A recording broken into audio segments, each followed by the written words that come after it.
This is what you get when you order a CT100U. You have to do some assembly. I'm not sure of the exact details, so I'm gonna unbox it now and see what I need to do. It's so funny, before I even bought the bike, I bought all the upgrade parts and stuff that I need for it. So I have the exhaust, I have the filter, the carburetor, all that stuff. Might even go for a Predator 212 motor. So we'll see, but I'm gonna use the stock motor a little bit. I wanna see how far I can push the stock engine on these things.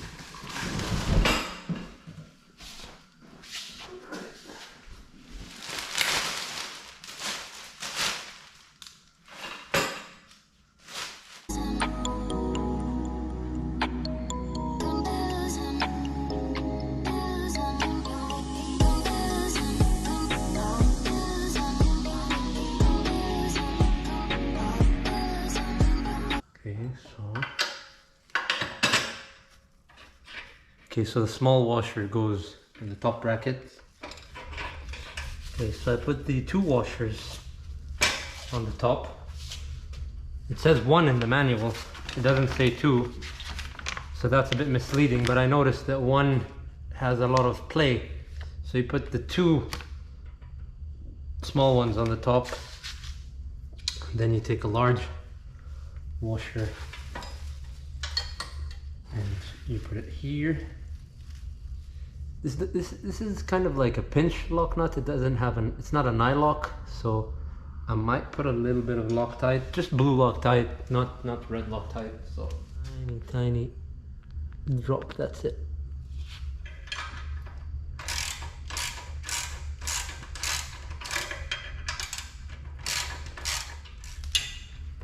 I want this moving as free as possible, so I'm going to put some lube, some bearing lube. Alright. Yeah, I think this is good enough.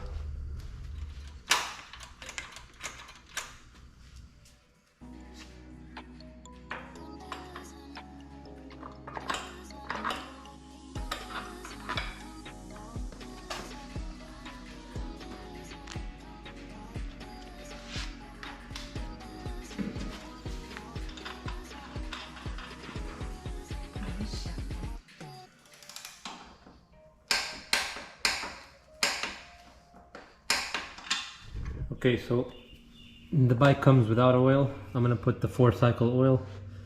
You can get any 10W30, even I believe a 10W40 or something like that will work on these engines.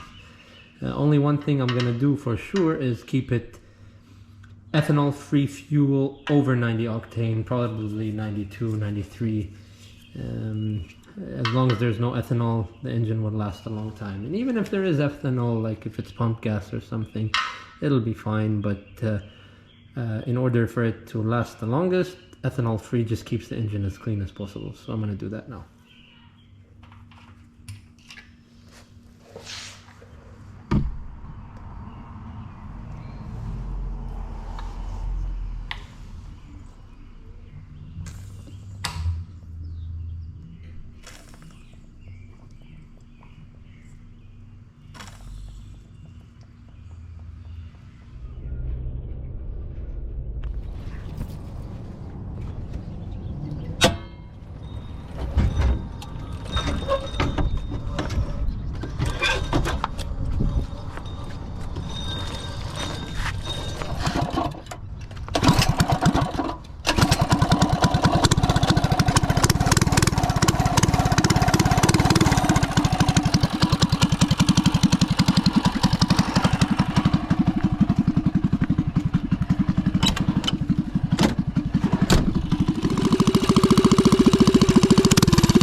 here is the little guy, the Coleman CT100U.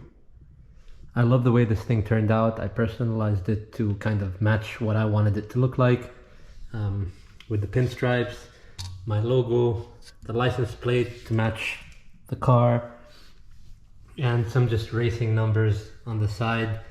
Put a nice exhaust on there, custom piece. It's a stainless exhaust. I love the way after it heat cycled, it just created a lovely color on the end, almost looking like a titanium tip exhaust on like race cars or real cars. And this exhaust is actually a pretty expensive piece because it's not just the fact that it's a custom stainless exhaust, which you can definitely buy on its own, but the way the heat trapping is done behind it, as well as this genuine carbon fiber protector, because the exhaust does get very hot and you want something to protect your leg from getting burned. This is not like the OEM muffler that's on the side. This gets very, very hot. And even behind the carbon fiber, I don't know if you can see it, there is gold lining here, which reflects more of the heat. So this is actually a clever piece here that's really looks nice. I think this exhaust complements the bike so well and looks so legit on something so small. So it's really nice. The other stuff that I did was just simple stuff. It's called a stage 1 kit, which is basically a filter, carburetor, and spark plug. So I opted for a better quality spark plug than the one that came with it, and the bigger filter with bigger intake as well. I did not change the carburetor because I tried that and the bike started running funny, so I just kept the original carburetor with the rest of the modifications. This is just a breather, this isn't like a performance part or anything, but I did customize it in a way where it's more usable now. For example, this rear tail light here is something very, very cool, very inexpensive, and it's just extra safety when you're driving it around the neighborhood in the dark, and you know, you want to be seen, so this thing is very tiny. And it's not just the rear light that I put on there. I put these kind of like bug eyes on there, which are very, very powerful headlights. So, and they're connected to their own battery over here, so they don't affect or drain anything. And this engine anyways doesn't have a battery, it runs off the coil and the flywheel. So the other thing that I wanted to talk about is, oh yeah, the high quality fuel filter that I put there. This is necessary on any engine, whether it's an RC car, whether it's a whatever engine that I have, it has to have high quality fuel filter on there. What I love also about this bike is that I put some tachometer on there. So I basically have info from the engine. I have a heat sensor and I have the RPM sensor here around the coil, and I get live data from the engine. So I get the RPM, I get the hours used, and I get the engine temperature, and it gives you all sorts of warnings and stuff. Again, an inexpensive thing, but very necessary, especially when you want to maintain the engine. You want to keep making sure that you're doing the oil changes in time. And even though this is a very inexpensive bike and something very small and kind of like a fun little thing to mess around with, I still want to maintain it and take care of it. I like to take care of my things, no matter how expensive or how cheap or anything that they are. I like to take care of them pretty well. Another thing is the fuel that I use here. It's either VP or Sunoco race fuel, and definitely ethanol free. I use ethanol free fuel on most of my stuff, whether again RC cars, bikes, or cars. It's usually ethanol free fuel, just to preserve the engine life. And this gold heat reflective tape here is DEI. It's a very high quality tape that I use on the race car and also on real cars. Here it's mostly for looks, but also it does keep the fuel in the gas tank a little bit cooler because it reflects the heat off of here and off of the tank. So it's, I don't know how effective it would be here because the rest is quite exposed almost to the engine and it's kind of spaced out, but hey, any way you can dissipate heat away from the fuel helps to keep the fuel cool running to the engine. Yeah, that's it. That's all I did to the bike. I'm trying to think if there's anything else that I've done, and I can't quite think of anything. Oh yeah, the only other thing that I did is add this little box here where I can put the iPhone and whether iPhone or iPod or whatever it is you have. It's also a touchscreen capable, so you can move it. You have GPS, you can put a GPS here, do whatever. And this, which is I think the cherry on the cake, it's a little Coleman med kit, like a first aid kit, very small, and it's genuine Coleman to match the Coleman bike. So I thought that was really cool to have with the bike at all times, because even though this is a small little guy, I removed the speed governor from inside. I didn't touch the top stuff, I just removed the gear from the inside. And what else did I do? Oh yeah, I removed the screw here that limits the throttle from going all the way back. So yeah, this thing does pick up a lot of speed. I think a good exhaust straight pipe and a good filter with good fuel will liven this bike